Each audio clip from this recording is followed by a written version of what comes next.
papayagan ka ng mama at papa mo lagyan ng kahit anong bagay sa puno sa likod ng bahay nyo, anong gusto mong ilagay? Lagyan ng swing? Ano?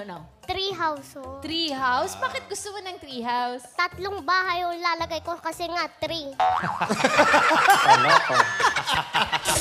Muling pinahalakhak ng bibong bata na si Kulot ang studio ng programang It's Showtime matapos magbitaw ng joke na talaga namang bumenta sa mga netizens at sa mga host na sila Ann Curtis at Jong Hilario.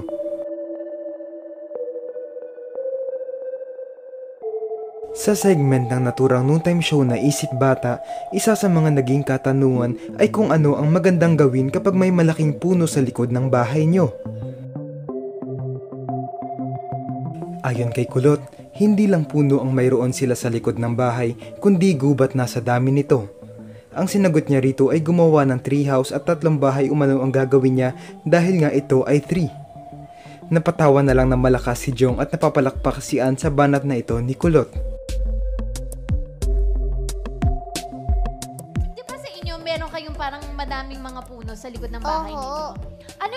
Anong gusto mong Hindi ho malaking puno, gubatan na ho yung amin. Gubatan na yun sa kanila.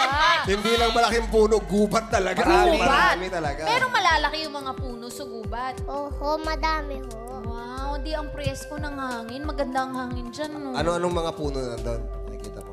Merong mapayat, may mataba, tapos yung iba tapos yung iba malago yung buhok, tapos yung iba nakatunggan na. Yung mga leaves. Oho. May 3 puno akong nakita. Kunwari, kung papayagan ka ng mama at papa mo lagyan ng kahit anong bagay sa puno sa likod ng bahay nyo, anong gusto mong ilagay? Lagyan ng swing? Ano? Tree house, oh. Tree house? Bakit gusto mo ng tree house? 3 bahay yung lalagay ko kasi nga tree. 3 bahay yung lalagay ko kasi nga tree. Abe! 3 bahay yung lalagay ko kasi nga tree. Abe! Isa sa mga dahilan kung bakit sumikat si Kulot at nagtagal sa Showtime ay dahil sa galing niyang makipagsabayan sa mga host at kahit nasa murang edad pa lang ito ay tila matured na kung mag-isip. Dahil nga sa mga witty niyang joke sa programa, patuloy siya nagugustuhan ng mga tao sa pagpapatawa na tila ba natural na sa kanya.